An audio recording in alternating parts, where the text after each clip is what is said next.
తిరిగి BCN news కి స్వాగతం.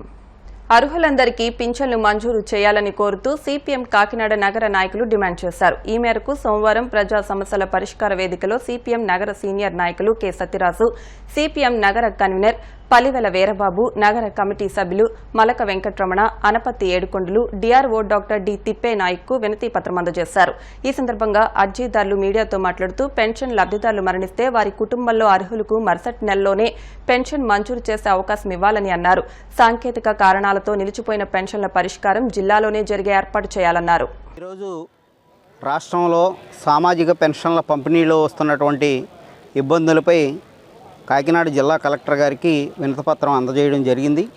ముఖ్యంగా నూతన ప్రభుత్వం వచ్చిన తర్వాత ఈ మార్పులు జరిగిన తర్వాత సాంకేతిక సమస్యలతో చాలా పెన్షన్లు ఆపేశారు. వాటి అన్నిటినీ పరిష్కారం చేసి వెంటనే ఇవ్వాలి.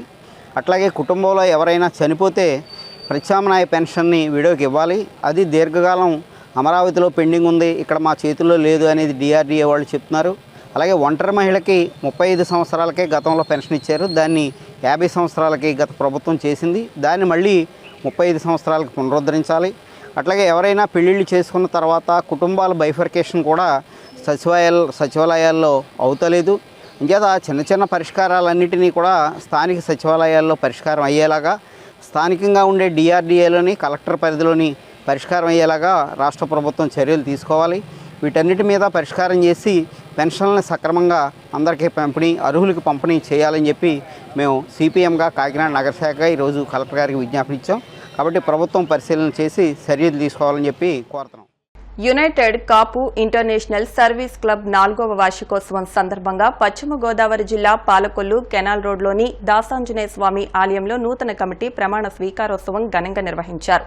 ఇంటర్నేషనల్ డైరెక్టర్గా డాక్టర్ ముచ్చకల్ల సంజయ్, క్లబ్ ఇంటర్నేషనల్ గవర్నర్గా పెనుమాక రామ్మోహన్ రావు, అధ్యక్షులుగా జక్కంపూడి మదన్ మోహన్, కార్యదర్శిగా ఏడుకొండ దుర్గాప్రసాద్, కోశాధికారిగా షిరిడి నాగార్జున ప్రమాణ స్వీకారం చేశారు.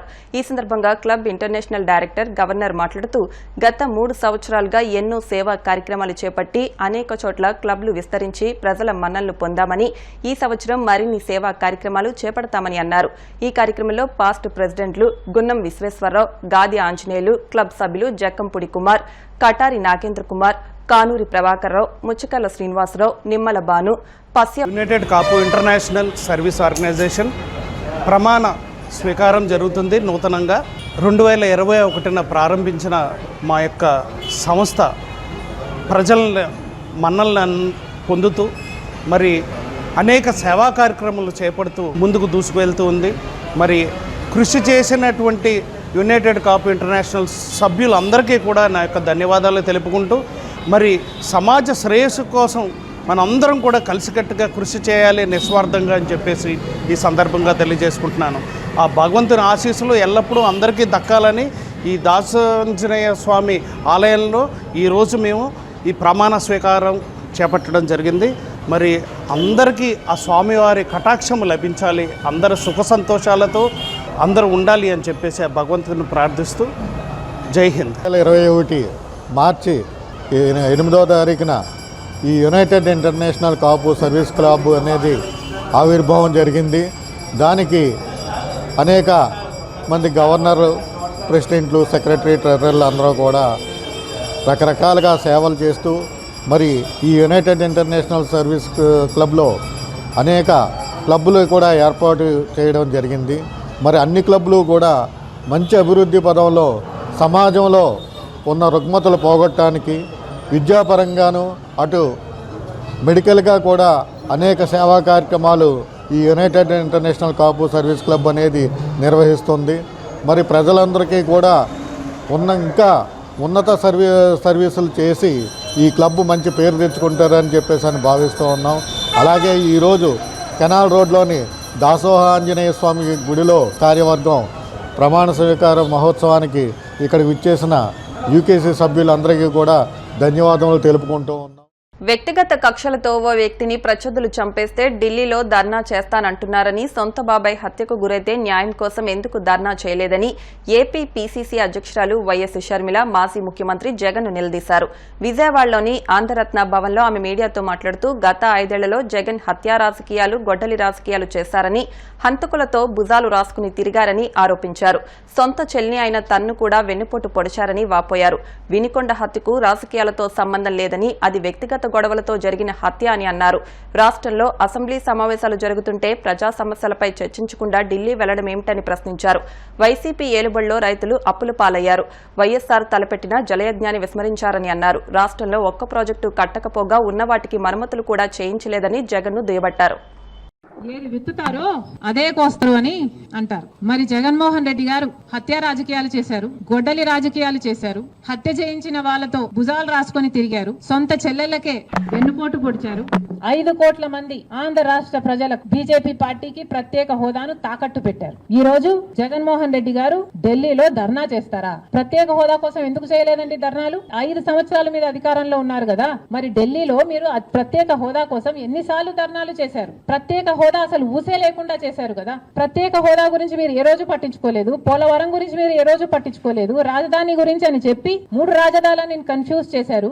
ఆఖరికి కడప స్టీల్ ఫ్యాక్టరీని కూడా మీరు పట్టించుకోలేదు. విశాఖ స్టీల్ మన రాష్ట్రానికే తలమానికం అయినా అమ్మేస్తామన్నా కూడా పట్టించుకోలేదు. ఈ రోజు మాత్రం ఢిల్లీకి వెళ్లి ధర్నా చేస్తారట. మీ కార్యకర్తను చంపేస్తే ఢిల్లీకి వెళ్లి మీరు ధర్నా చేస్తున్నారే, మరి మీ సొంత చిన్నాన్నను చంపేసినప్పుడు మీరు ఢిల్లీలో ఎందుకు ధర్నా చేయలేదు న్యాయం కోసం? జగన్మోహన్ రెడ్డి గారు సమాధానం చెప్పాలి. ఒకవైపు ఇక్కడ అసెంబ్లీ జరుగుతుంది. అసెంబ్లీ జరుగుతున్న సమయంలో మీరు అసెంబ్లీలో ఉండకుండా ఉండే ధైర్యం మీకు లేక ఇలా సాకులు వెతుక్కొని ఢిల్లీ వెళ్తామంటున్నారే, అంటే అసెంబ్లీలో ఏ బిల్లు ప్రవేశపెట్టినా అది ప్రజలకు వ్యతిరేకమైనా అది పాస్ అయిపోవాలనా? మీరు ఉన్నదే 11 మంది. కనీసం ఆ బిల్స్ మీద డిస్కషన్ మీకు అవసరం లేదా? మీరు కొట్లాడాల్సిన అవసరం లేదా? ఏం ఆలోచన చేస్తున్నారు జగన్మోహన్ రెడ్డి గారు? అసలు ఈ వెనుకొండలో జరిగిన హత్య కూడా పొలిటికల్ మర్డర్ ఇది కానే కాదు, ఇది వ్యక్తిగత మర్డర్ అని కూడా అంటున్నారు కదా. మొన్నటి వరకు కూడా హత్య చేసిన వాళ్ళు, హత్య గురైన వాళ్ళు ఇద్దరు వైసీపీతోనే ఉన్నారు. మరి అలాంటప్పుడు ఇది పొలిటికల్ మర్డర్ ఎలా అవుతుంది? ఈ పొలిటికల్ మర్డర్ అని మీరు చెప్పి మీరు ఢిల్లీకి వెళ్లి ధర్నా చేస్తున్నారా? దేనికి? మీ ఉనికి కాపాడుకోవడం కోసం, మీ పార్టీ కోసం అని చెప్తున్నారు. ప్రజలు ఏం ఆలోచిస్తారు? ఈ రోజు వరదలు వస్తున్నాయి మన రాష్ట్రంలో, వారిని వెళ్ళి పరామర్శించాలని మీకు అనిపించలేదు. కానీ వ్యక్తిగత మర్డర్లో మీ పార్టీకి సంబంధించిన ఇద్దరు కొట్టుకొని చచ్చిపోతే ఈ రోజు మీరు ఢిల్లీకి వెళ్లి ధర్నా చేస్తారా? ప్రజల కోసం మీరు ఎందుకు నిలబడలేదు? మీ పార్టీ వాళ్ళు ఓటేస్తే మీరు గెలిచారా? మీ పార్టీ వాళ్ళ కోసమే మీరు ముఖ్యమంత్రి అయ్యారా? 5 సంవత్సరాలుగా మీరు ప్రజల కోసం పనిచేయలేదు, కానీ ఈ రోజు ఢిల్లీకి వెళ్లి ధర్నా చేస్తారట. సిగ్గుండాలి కదా. ఈ విషయంలో పోలీసులను కూడా అడుగుతున్నాం. నడి రోడ్డు మీద ఇలా హత్యలు చేసుకుంటుంటే పోలీసులు ఏం చేస్తున్నారు? ఆంధ్ర రాష్ట్ర పోలీసులుగా మీ బాధ్యత కాదా లా అండ్ ఆర్డర్ మెయింటైన్ చేయడం? ముఖ్యమంత్రి గారు, డిప్యూటీ ముఖ్యమంత్రి గారు చంద్రబాబు గారు, పవన్ కళ్యాణ్ గారిని కూడా ప్రశ్నిస్తున్నాం. మీ హయాంలో నడి రోడ్డు మీద ఇలా మర్డర్లు జరిగితే మీరు బాధ్యులు కారా? మీకు ఆపాల్సిన బాధ్యత లేదా? లా అండ్ ఆర్డర్ ఉన్నట్టా చచ్చిపోయినట్టా మన రాష్ట్రంలో? మళ్ళీ చెప్తున్నాం, మీరు జోక్యం చేసుకోండి, ఇలాంటివి కాకుండా చూసుకోండి. పోలీసులు కూడా అప్రమత్తంగా ఉండాలి. ఈ లా అండ్ ఆర్డర్ సిచ్యువేషన్ ని కంట్రోల్ చేయాల్సిన బాధ్యత పోలీసులకు ఉంది, ముఖ్యమంత్రికి ఉంది, డిప్యూటీ చీఫ్ మినిస్టర్ కు ఉంది. దయచేసి మళ్ళీ ఇలాంటివి జరగకుండా చూడండి. ఇప్పుడు కేంద్రంలో బీజేపీ పార్టీ బడ్జెట్ ప్రవేశపెట్టబోతుంది. మరి కేంద్రంలో గత 10 సంవత్సరాలుగా బీజేపీ పార్టీ అధికారంలోనే ఉంది. షరా మామూలు అన్నట్టుగా వాళ్ళు ప్రతి సంవత్సరము బడ్జెట్ ప్రవేశపెడుతున్నారు. ఆంధ్ర రాష్ట్రానికి మోసం చేస్తున్నారు. ఒక్క మేలు కూడా ప్రకటించడం లేదు.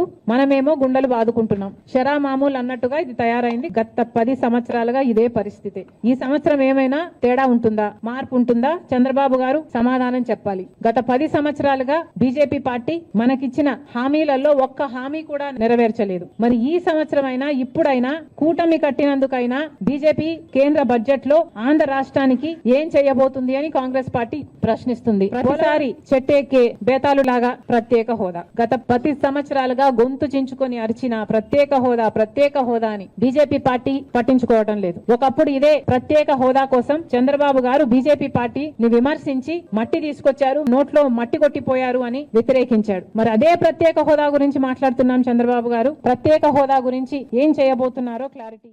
కోనసీమ తిరుమలగా వర్ధిల్లుతున్న వాడపల్లి శ్రీ వెంకటేశ్వర స్వామి ఆలయంలో మంగళవారం ప్రత్యేక పూజలు నిర్వహించారు. వెంకటేశ్వర స్వామికి మంగళ వాయిద్యాల నడుమ శ్రీ స్వామి అమ్మవార్లకు మేల్కొల్పు సేవను నిర్వహించిన అనంతరం స్వామికి ఐశ్వర్య లక్ష్మి హోమాన్ని జరిపించారు. శ్రీ స్వామివారి అమ్మవార్ల వసంత మండపంలో అష్టోత్తర పూజలను అర్చకులు నిర్వహించగా ప్రత్యేక అలంకరణలో ఉన్న స్వామిని దర్శించుకుని భక్తులు తరించిపోయారు. ఈ మేరకు ఆలయ చైర్మన్ రుద్రరాజు రమేష్ రాజు, ఆలయ కార్యనిర్వహణాధికారి కిషోర్ కుమార్ భక్తుల కోసం ప్రత్యేక ఏర్పాట్లు చేశారు. వార్తలు ముగించే ముందు ముఖ్యాంశాలు మరొకసారి. మాజీ సీఎం జగన్ కు మంత్రి గుమ్మిడి సంధ్యారాణి సవాల్. వివేక హత్యపై సీబీఐ ఎంక్వైరీ కోరాలంటూ హితువు.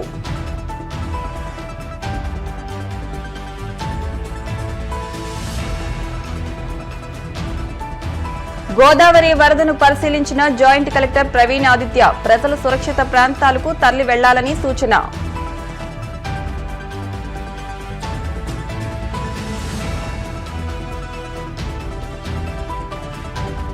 పరిసరాలు పరిశుభ్రంగా ఉంచుకోండి, ప్రజలకు సూచించిన కాకినాడ కలెక్టర్ షాన్మోహన్ సగిలి.